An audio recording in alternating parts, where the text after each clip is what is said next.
본질상 하나이시며 구별되시는 하나님이란 제목으로 말씀 나누기 원합니다. 오늘 우리가 나눌 말씀은 삼위일체 하나님에 대한 그 해설입니다. 오늘과 다음 주에 두 번에 걸쳐서 이제 이 삼위일체 하나님에 대해서 강설할 텐데요. 먼저 우리가 생각해야 될 게 우리가 믿는 분이 누구이신가? 바로 삼위일체 하나님이시다라는 것이죠. 그러니까 그 하나님의 하신 것 창조부터 우리가 한번 살펴보면요.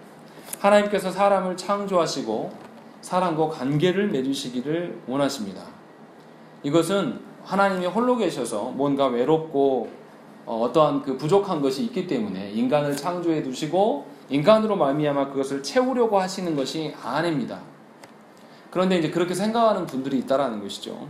하나님께서 우리와 인격적으로 관계 맺으시기를 원하기 때문에 우리가 그것에 은총을 누리는 것이지 하나님 뭔가 부족해서 그렇게 하는 것이 아니라는 것이죠. 그러니까 하나님이 그렇게 우리를 창조하셨기 때문에 하나님의 자녀된 자들은 당연히 하나님 아버지의 뜻을 알고 하나님을 사랑하고 존중하는 것이 정상적인 모습이에요. 뭔가 우리가 막 의도적으로 노력을 하고 해서 되어지는 것이 아니라 하나님의 자녀라면 응당 그렇게 될 수밖에 없다는 것이죠.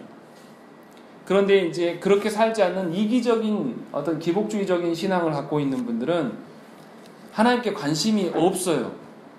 왜냐하면 하나님과 자신과의 관계가 중요한 게 아니라 자기 자신에게만 관심을 두기 때문에 어떤 하나님께 관심이 없고 하나님으로부터 얻어지는 어떤 그런 것들, 그러니까 하나님의 능력에만 관심을 두고 살아갑니다. 하나님과 교제함보다는 예수 믿고 잘되고 복받는 일에 관심을 두고 살아간다는 것이죠. 그러니까 신앙생활 해나갈 때에 우리가 하나님을 얼마나 잘 알고 하나님과 어떻게 관계 맺고 살아가는 것이 매우 중요한 거예요. 하나님과 나와의 관계가 어떠한 것이냐에 따라서 내가 하나님께 예배하는 것, 내가 하나님 앞에서 살아가는 것, 그 양태들이 다 다르게 드러난다는 것이죠. 그래서 신앙이 목적이 하나님과 교제함인 것인지 아니면 나의 또 다른 어떤 다른 것의 목적이 있는 것인지는 하나님과의 관계 속에서 여실히 드러난다는 것입니다. 그러니까 우리가 그렇지 않습니까? 누군가를 좋아하고 사랑하게 되면 그 사람에 대해서 막 알고 싶은 마음들이 들어요.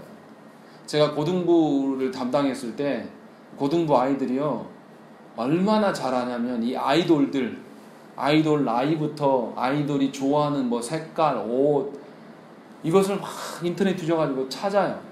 그래서 이 아이돌이 어디 살고 뭐 이런 정보들을 놀랍게도 엄청 많이 알고 있어요. 그래서 아이돌이 뭐 쓰는 뭐 어떤 그런 도구들이 어떤 그런 그 사연이 있어서 그런 게 쓰게 되는 것까지 다 알고 있어요. 그래서 제가 그한테 물어봤죠. 야, 어떻게 너 이렇게 다 아냐? 그냥 알게 된대요. 아이돌이 내 마음에 들어오게 되면 그때부터 그냥 안다라고 이야기해요. 그때 제가 드는 생각이 뭐였냐면 그리스도인들이 성령 하나님께서 우리 가운데 내주하시는데도 이게 없는 게 이상한 거구나. 아이들은요, 이 사춘기 아이들이 뭔가 아이돌 연예인들을 좋아하면 그런 식으로 바뀌어버립니다. 그러니까 좀 서글픈 이야기지만 우리 부모님들의 어떠한 심정이나 이런 것을 관심은 없지만 이 아이돌의 어떠함에 대해서 이렇게 알려고 애쓰는 것이 이제 드러난다는 거죠. 제가 드리고 싶은 이야기는 뭐냐면 사랑의 관계가 되어지면 그 사랑의 대상자에 대한 지식을 누가 시키지 않아도 습득하기 위해서 애쓰며 노력한다는 것이죠. 그리고 그 지식을 얻음으로 말미암아서 이 아이가 어떻습니까? 그 아이돌에 대한 정보들을 얻어가면서 거기에 대해서 기쁨을 만끽하고 누려요. 그것으로 만족해하면서 그 아이돌이 좋아하는 것을 자기도 함께 좋아하고 그러면서 어떤 기쁨을 누린다는 거죠.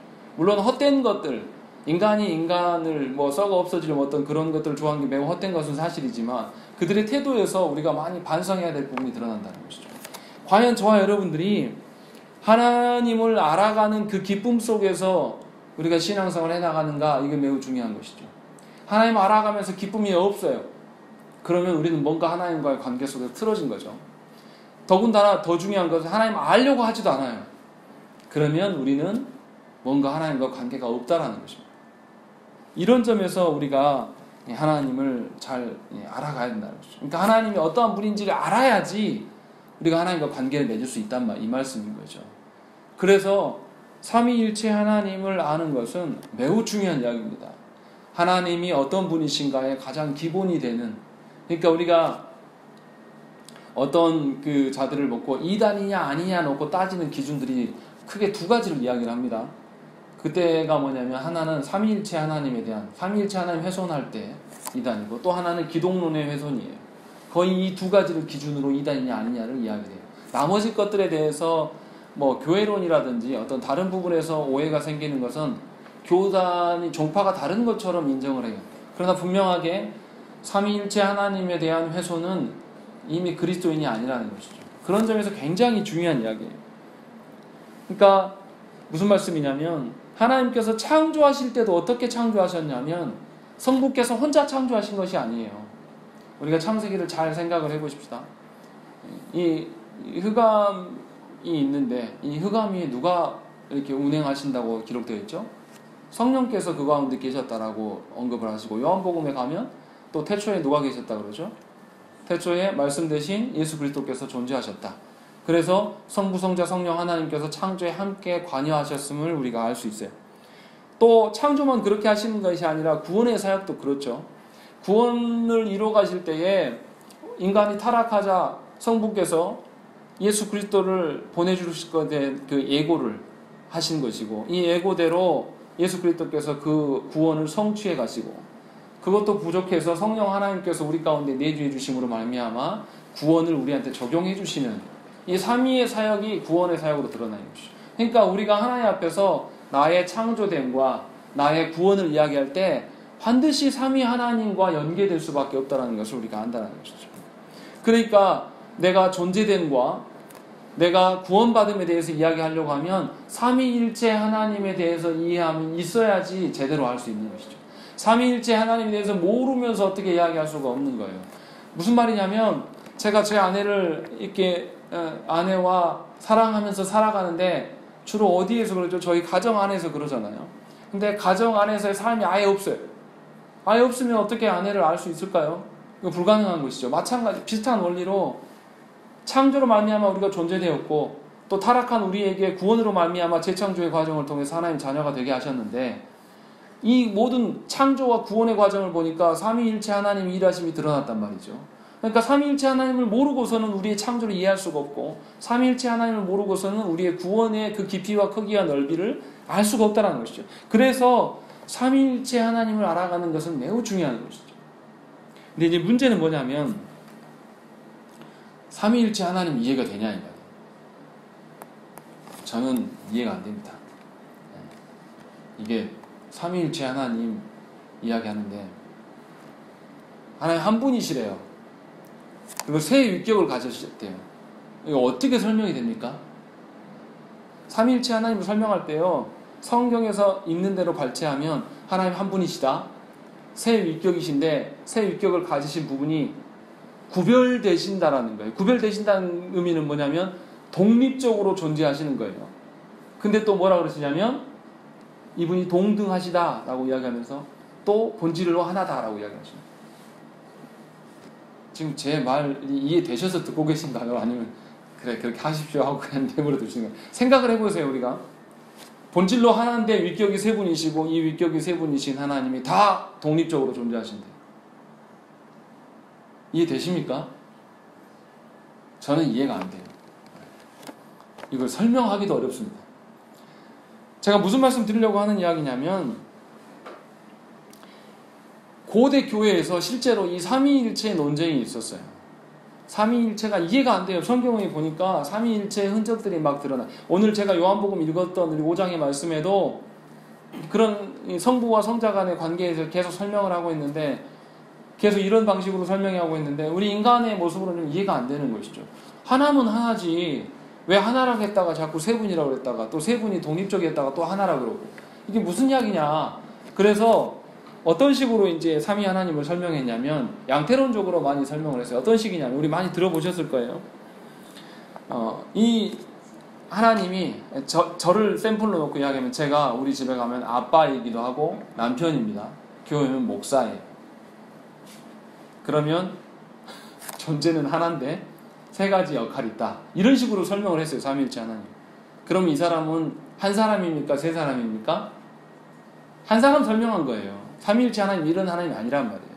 근데 그런 식으로 교회 안에서 설명을 했어요. 실제로 고대교회에서 그걸로 논쟁이 붙었습니다. 그런 식으로 설명을 할 수밖에 없어요. 왜냐하면 이해가 안 되니까. 그리고 또 고대교회에서 어떻게 생각했냐면 삼위일체 성부, 성자, 성령님 중에 윤정아 누가 제일 힘이 세? 모르겠어? 모르겠다 하면 안 되지. 배웠잖아. 삼위일체 하나님 중에서 우리가 흔히들 오해하는 게 뭐냐면 누가 제일 힘이 세냐 그러면 성부 하나님을 이야기해요. 고대교회에서도 그렇게 생각을 한 거죠. 성부 하나님만 하나님이시고 성자와 성령은 성부께 귀속된 어떤 존재들이다. 이렇게 막 설명을 하죠. 이렇게 이제 이런 논란들이 교회 안에 있었어요. 이제 그렇게 주장했던 사람들이 아리우스나 사벨리우스 뭐 이런 사람들이 이제 그렇게 삼위 하나님에 대해서 오해하게 설명을 했습니다. 그래서 이제 이단이 된 거죠. 정죄받고 쫓겨난 것이죠. 근데 이제 우리가 기억해야 될 게 뭐냐면 삼위일체 하나님을 설명을 해야 되는데 설명하는 방식이 참 어려워요. 왜냐하면 우리가 경험한 바가 없기 때문에 우리 중에 그렇게 존재하는 방식으로 어떤 존재되는 사물이 없어요. 없기 때문에 이거를 설명하기가 어렵다는 것이죠. 그래서 삼위 하나님에 대해서 성경에 나온 대로 설명을 하다 보니까 철학적인 용어들을 가져와요. 제가 그 말씀은 철학적인 용어를 쓰진 않아요. 쓰진 않을 거예요. 이게 써도 무슨 말인지 모르기 때문에. 그렇게 해서 하나님을 이제 정리를 합니다.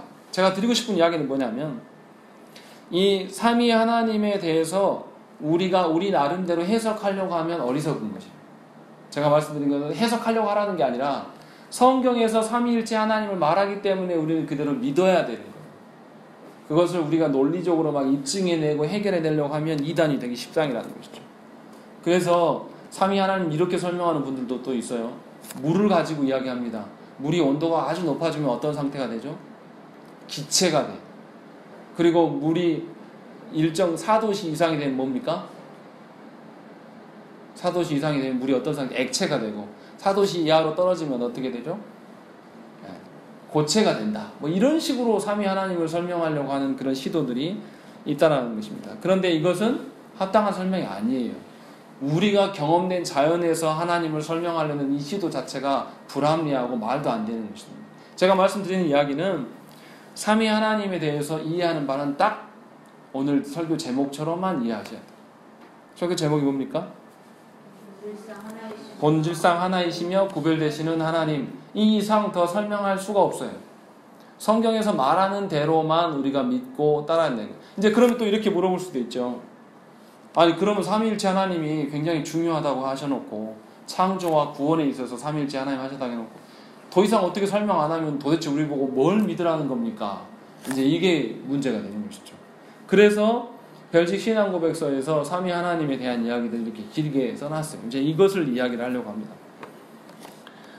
자, 그럼 삼위일체 하나님이 뜻하는 바가 무엇인지를 먼저 생각을 해봐야 되는데 우리가 처음 먼저 고려해야 될 것이 뭐냐면 새 위격은 동일한 영광과 위엄과 권세를 가진다는 것이죠.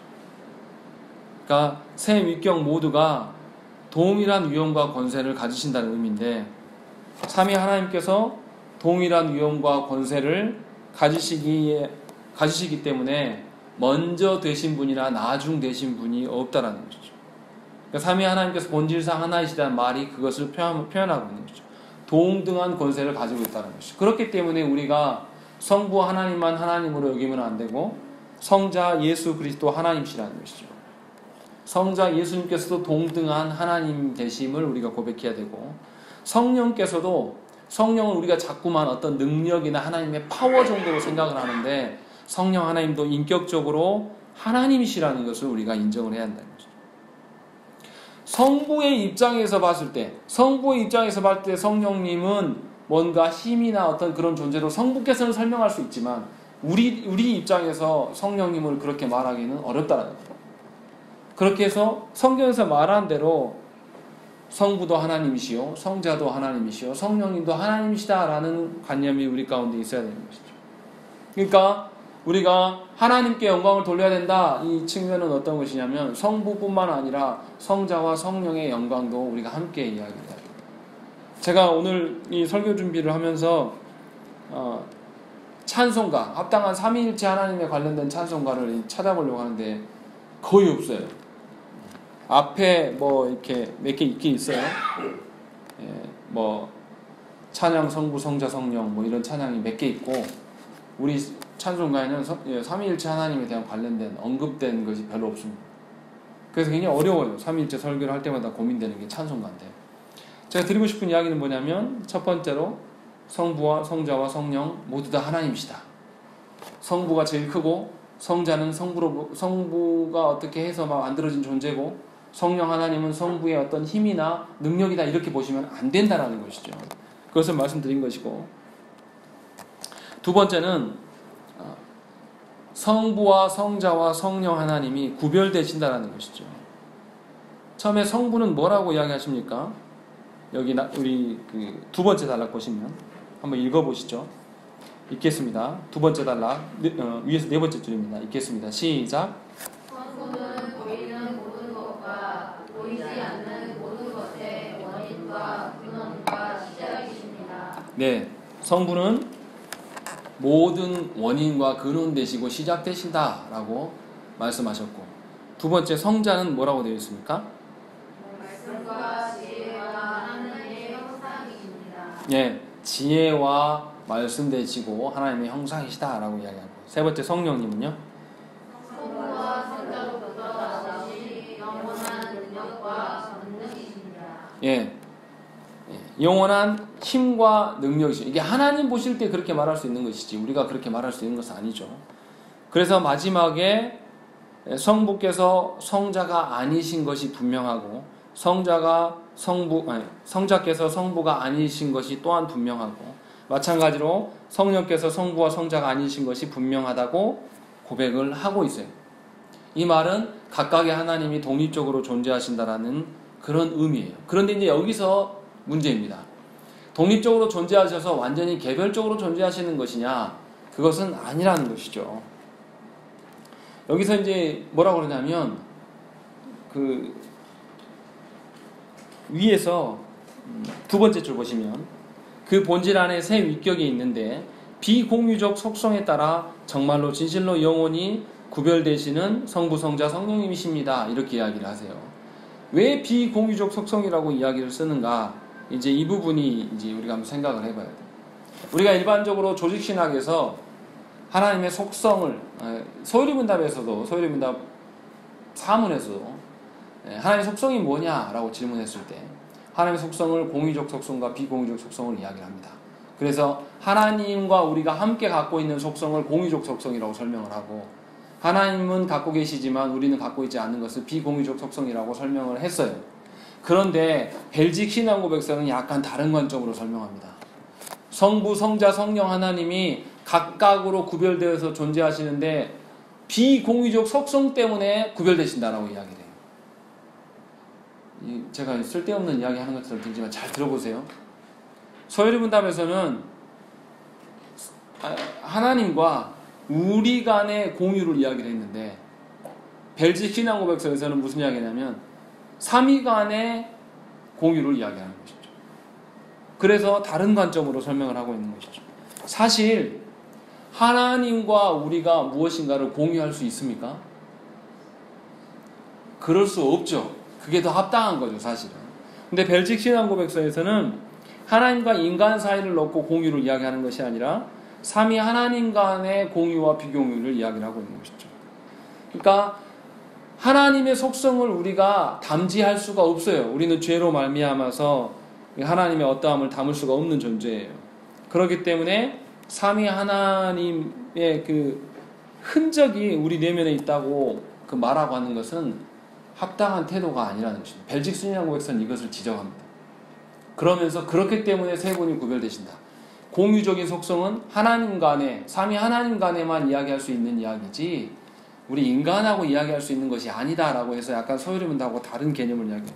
그래서 이 공유적이거나 비공유적인 속성을 이야기할 때 벨직 신앙고백서에서는 하나님과 사람 사이의 공유보다는 하나님 대신 삼위 하나님 사이의 공유와 비공유가 사용하는 것이 더 합당하다라고 우리에게 가르쳐주고 있다는 것이죠. 다시 말하면 저와 여러분들이 우리 내면의 어떠함을 통해서 하나님을 알아갈 수가 없어요. 이걸 착각하시면 안 된다는 거죠. 그렇게 생각하시는 분들이 있어요. 우리가 하나님 형상이지 않냐? 하나님의 형상을 우리 가운데, 우리가 하나님 형상대로 우리가 창조받았기 때문에 우리 안에 하나님 흔적이 있을 거 아니야. 그래서 내 내면에 깊이 집중하고 명상하면 누구를 만날 수 있다. 하나님을 만날 수 있다라고 말하면서 신비적인 어떤 그런 것들을 이야기하는 분들이 있어요. 그런데 그럴 수 없다라는 것이죠. 분명히 별직 신앙고백에서 강조하는 것처럼 공유와 비공유를 이야기하는 것은 하나님 간에 이야기할 수 있는 것이고 우리와는 다른 것이다. 골로새서 1장 15절에 뭐라고 되어 있냐면 그는 보이지 아니하는 하나님의 형상이시요 모든 피조물보다 먼저 나신 이시니 라고 되어 있습니다. 그러니까 하나님의 속성이 남아있는 인간이 그 아담 이후로 하나님의 속성이 남아있는 인간은 딱 한 분밖에 없습니다. 누구십니까? 예수 그리스도시라는 것이죠. 그러니까 우리가 삼위 하나님의 성품을 닮아간다는 것은 누구를 통해서밖에 가능하지 않은 것이죠. 예수를 통할 수밖에 없는 거예요. 사람 대신 예수 그리스도를 통하지 않고는 도무지 우리는 하나님의 속성과 하나님의 성품의 어떠함을 알기가 어렵다는 것이죠. 그 점을 지금 이 삼위일체 하나님에 대한 설명을 할 때 별직 신앙고백에서는 이것을 언급하고 있는 것입니다. 그러니까 저와 여러분들이 기억하셔야 될 게 우리 인간이 함부로 하나님의 속성을 담지한다라든지 하나님의 형상을 담지하고 있다라고 말하는 데서 굉장히 조심해야 될 것이고 삼위 하나님과의 구별됨이 속성 간의 구별이시고 속성 간의 구별이시기 때문에 각각의 하나님의 역할이 다르신 분이다. 그러나 그 영광과 능력에 있어서는 동등하신 분이시다라고 설명을 하고 있다는 것이죠. 그러니까 이런 거예요. 지금 우리 한국 사회, 우리 이 시대 가운데 무슨 이야기, 남녀 평등을 이야기하잖아요. 남녀 평등을 이야기하는데 남녀가 평등해질 수 있을까요? 똑같이 하나도 차이가 없이 동등할 수 있습니까? 없어요. 왜냐하면 하나님 그렇게 창조 안 하셨기 때문에. 제가 유튜브에서 뭘 봤냐면 미국에 있는 어떤 남자가 실험하는 그런 그 영상을 봤어요. 뭘 실험하냐면 그 여성들한테 이제 기차를 타고 가는 여성들한테 물어봤어요. 옆에 남자가 앉으면 불편합니까? 안 불편합니까? 다 불편하대요. 왜요? 남자들이 다리를 쫙 벌리고 있으니까 불편하다라는 거예요. 그래서 이 실험하는 남자가 뭘 만들었냐면 반바지를 만들었는데 반바지 사이에 이렇게 전구공 2개를 붙여놨어요. 남자들한테 있는 그걸 다 붙여놓고 그걸 입어보라 그랬어요. 여자들한테 입어보고 앉아봐라 시켰습니다. 여자들이 앉으니까 다리를 오므리고 앉을 수 있습니까? 없습니까? 못 앉아요. 다 다리를 벌리고 앉는 거죠. 그리고 나서 그것을 경험해본 여성들이 무슨 이야기 하냐면 남자들이 다리를 벌릴 수밖에 없군요 라고 인정하는 것이죠. 그러니까 뭐냐면 이 남녀평등을 이야기하면서 어떤 남자나 여자나 한쪽 성의 입장에서 평등을 주장해버리면 그건 평등이 아니에요. 이미 무슨 말이냐면 하나님께서 남자와 여자를 기능을 달리 하셔서 하나님께서 창조해 놓으셨는데 똑같을 수가 없다는 거죠. 다르다라는 거죠. 이걸 가지고 평등성을 이야기하면 안 된다는 거죠. 그러니까 하나님 앞에서 우리가 뭔가를 이야기할 때 하나님의 속성에 근거하여서 구별되시는 것을 이해하지만 하나님의 그 일하심이 차이가 있기 때문에 다르다라고 보시는 것은 우리의 착각이라는 것이죠. 이해되시죠? 하나님의 속성에 의해서 속성이 다르시기, 공유하지 않는 속성을 갖고 계시기 때문에 그분의 드러나시는 그 사역이 성부께서는 모든 것 근원이고 출발이고 시작이고 성자께서는 그 그리스도의 그 구원하심의 그 사역을 이루시는 분이고 성령 하나님을 적용하시는 하나님으로서 우리 가운데 나타내 보이신다고 해서 다른 존재가 아니라 동등하신 분이다라는 것이죠. 이렇게 삼위일체 하나님을 설명하고 있다는 것이죠. 이게 좀 어려우실 수도 있습니다. 그러나 자주 듣고 이렇게 마음속에 두셔야 돼요. 그래서 이 하나님이 동등하신 하나님이시다. 그리고 그 하나님의 어떠하심을 예수 그리스도를 통해서 알아갈 수밖에 없다. 그러니까 우리 입장에서는, 인간의 입장에서는 삼위 하나님 중에서 제일 우리가 객관적으로 쉽게 알 수 있는 분이 누구신가요? 예수 그리스도시라는 것이죠. 왜냐하면 예수 그리스도께서 사람 되셔서 하나님의 성품과 하나님의 속성의 어떠함을 우리에게 보이셨기 때문에 그런 식으로 이제 설명을 하고 있다는 것이죠. 자, 그러면 이제 우리 구원에서 이 삼위 하나님의 일하심을 우리 한번 봐야 된다는 것이죠. 성부는 아까서 앞에 언급한 것처럼 모든 만물의 원인이고 기원이고 시초라고 이야기를 했습니다. 그러니까 이 속성은 모든 근원이고 기초가 되는 속성은 성부께서만 가지신 어떤 비공유적 속성이고, 성자께서는 말씀이시고 지혜이시고 성부의 형상이시다는 것이죠. 또 성령께서는 성부와 성자로부터 나오시는 어떤 힘과 능력이시다라고 이야기를 이제 설명하고 있는 것이죠. 그러니까 이 삼위 하나님께서 각각이 그 가지신 속성으로 우리의 구원을 이뤄가시는데, 어떻게 이뤄가시냐? 성부께서는 모든 그 원인 되시고 근원 되시고 시작이 되시기 때문에 우리 구원을 계획하시는 그 역할을 하십니다. 이해되시죠? 우리 구원의 모든 것의 원인 되시고 기초 되시기 때문에 우리 구원의 계획을 세우시고 기초를 마련하시는 분이 성부 아버지 하나님이시라는 것이죠. 그러니까 에베소 3장 9절에 보면 이렇게 되어 있습니다. 영원부터 만물을 창조하신 하나님 속에 감추어졌던 비밀의 경륜이 어떠한 것을 드러내게 하려 하심이라 라고 하면서 하나님의 그 계획하심이 있었다라는 거. 그 다음에 또 에베소 3장 14절과 15절에 이러므로 내가 하늘과 땅에 있는 각 족속에게 이름을 주신 아버지 앞에 무릎을 꿇고 비노니 라고 이야기하면서 우리의 구원의 시작이 성부로부터 시작되었다라는 것을 이제 우리에게 보여주고 있다는 것이죠. 그러니까 성부께서는 우리의 구원을 계획하신, 시작해 하신 분이시고, 이제 성자께서는 말씀과 지혜와 성부의 형상으로서 우리 구원의 일들을 실행하시는 하나님이시다라는 것을 알 수 있다는 것이죠. 그러니까 로마서 10장 17절에 뭐라고 되어 있냐면 그러므로 믿음은 들음에서 나며 들음은 그리스도의 말씀으로 말미암았느니라 라고 되어 있어요. 그러니까 우리의 믿음, 우리의 구원의 시작이 성자로부터 시작된다. 성자께서 실행하셨다. 그래서 우리 입장에서는 성자가 제일 가깝다. 이것을 이야기하는 것이고, 성령 하나님은 이 말씀이 우리에게 임하여지고 적용되어지는 그 역사를 하시는 하나님이시라는 것이죠. 그러니까 성령 하나님에 대해서 오해를 하지 말아야 될 게, 성령 하나님을 너무 은사적으로 보는 것은 합당하지 않습니다. 성령 하나님께서 모든 인간에게 행하시는 것이 뭐냐면 이 말씀에 적용하심과 말씀을 깨닫게 하시는 사역이에요. 성령 하나님을 자꾸 은사적으로 보시는 분들은 성령 하나님을 어떤 파워나 힘으로 봐요. 그래서 성령 하나님을 어떻게 보냐면 자꾸 왔다 갔다 하는 존재로 이야기를 하는 거예요. 인격적인 하나님으로 보는 게 아니라 나에게 힘주시는 하나님으로. 그래서 기도할 때 누구만 찾습니까? 성령님만 찾는 이상한 구조가 되는 것이죠. 그러나 삼위 하나님 그렇게 하시는 게 아니라 우리 구원에 있어서 계획하시고 실행하시고 우리에게 적용하시는 하나님으로서 우리 가운데 있다는 것이죠. 제가 드리고 싶은 이야기는 이 이야기가 아니라 이 뒷이야기예요.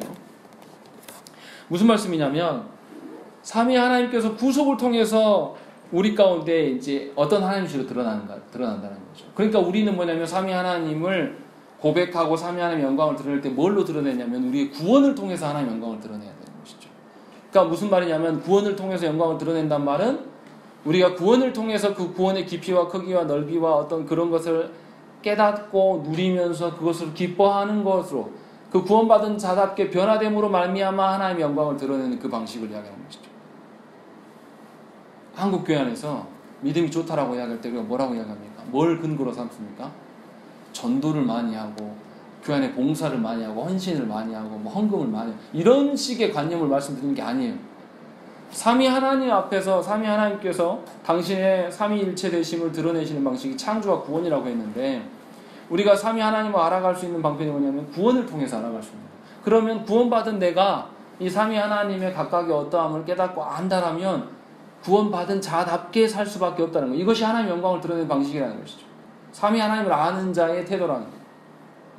그래서 성부께서 나의 구원을 위하여서 태초 전부터 계획하셨던 그 하나도 그 어긋남이 없이 계획해 놓으신 그것을 인정함, 또 성자께서 나의 구원에 대해서 어떻게 희생하시고 순종하심으로 그 피 흘리심으로 나한테 그 구원이 주어진 것들, 또 성령께서 이것을 나한테 깨닫게 하시고 알게 하시는 이 모든 것들을 인정하면서 나아가면 우리 구원에 대해서 그냥 가볍게 천국 가기 위해서 티켓 따놓은 어떤 그런 구원으로 받아들이는 것이 아니라 나의 존재됨과 나의 일상의 하나하나의 삶까지도 삼위 하나님과 연계되어서 볼 수밖에 없고, 그렇게 보면 내 구원받은 자의 삶이 분명하게 뭔가 다른, 구원받기 전과 분명히 다른 존재로서의 어떤 변화가 일어난다는 거예요. 그런 방식으로 삼위 하나님을 영광을 돌리고 알아갈 수 있다는 것이죠.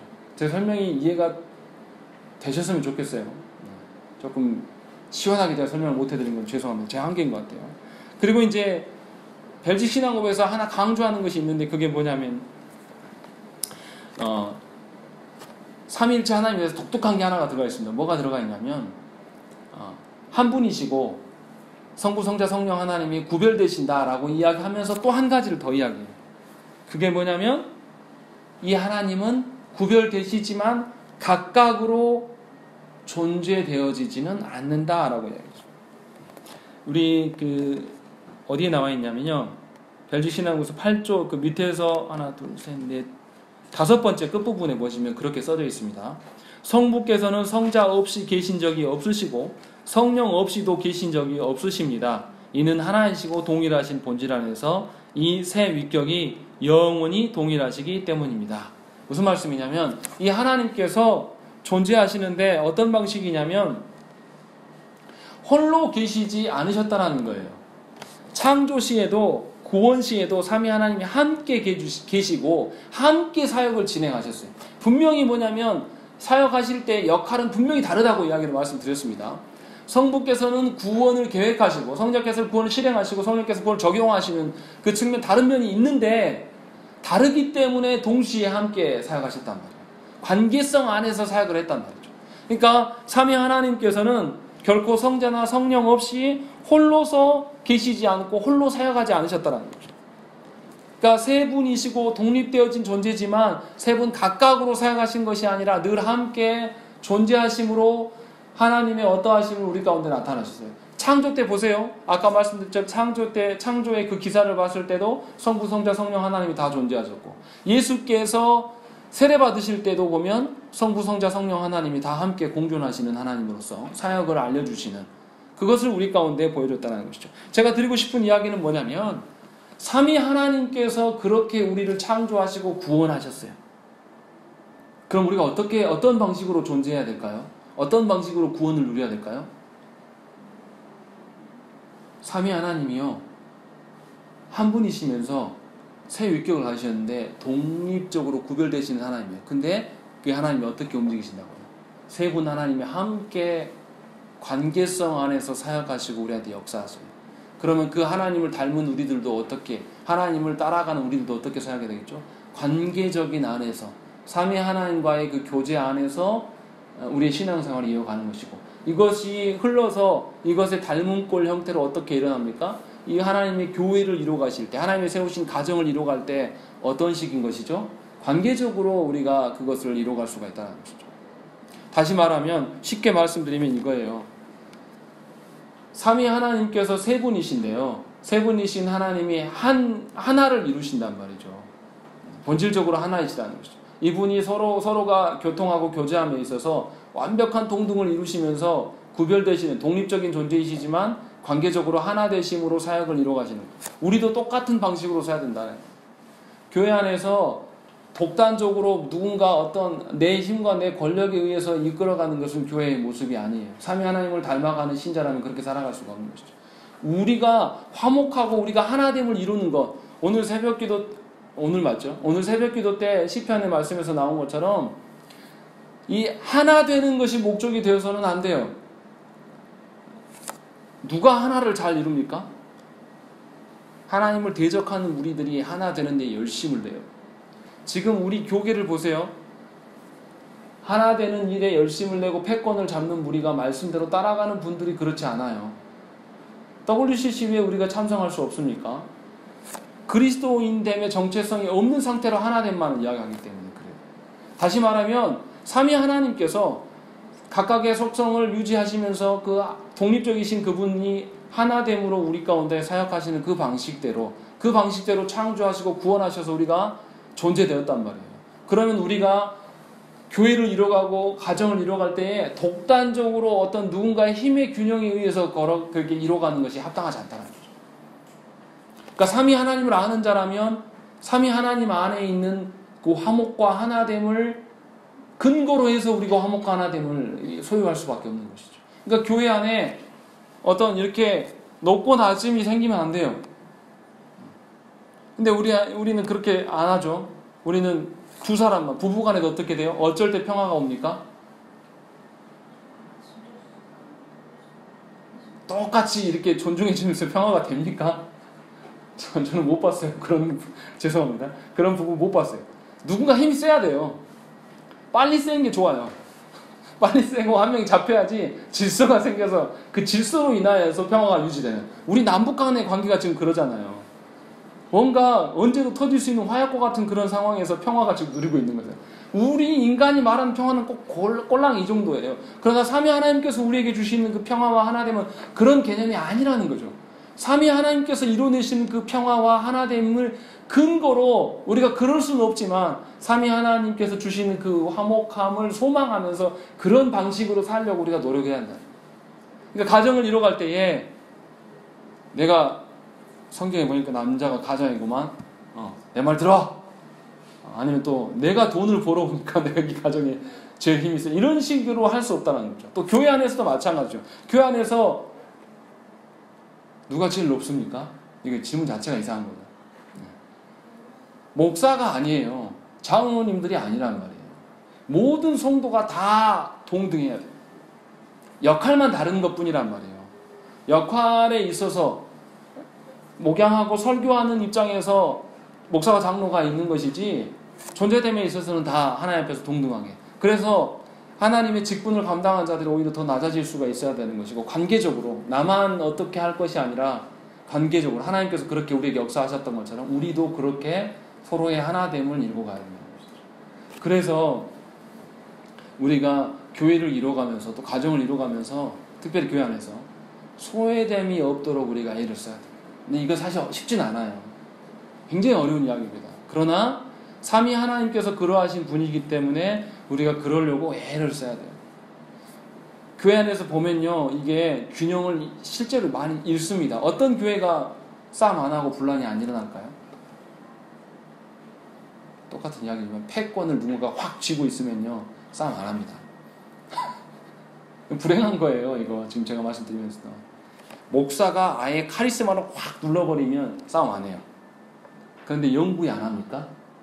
언젠가 이 카리스마가 금이 가고 이 권력의 힘이 느슨해지면 교회가 이제 풍비박산나는 거죠. 이런 식으로 교회를 이루고 가시면 안 돼요.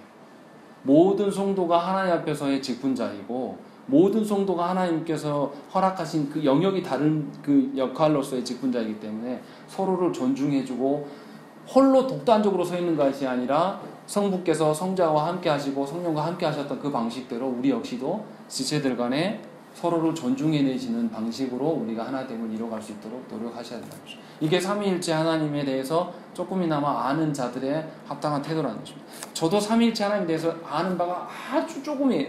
그래서 설명하기가 어렵습니다.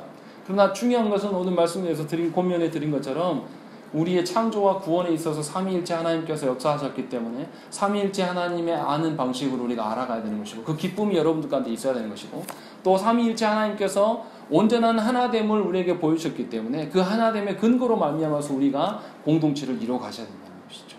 그래서 이 교회 안의 기준은 누구셔야 됩니까? 삼위 하나님이셔야 되지 특정한 사람이어서는 안 된다는 것입니다. 그래서 저와 여러분들이 이 본질적으로 하나 되시고 구별되시는 하나님 앞에서 우리의 존재됨과 우리의 살아감을 기준을 잡으시기를 간절히 부탁드립니다. 함께 기도하시겠습니다.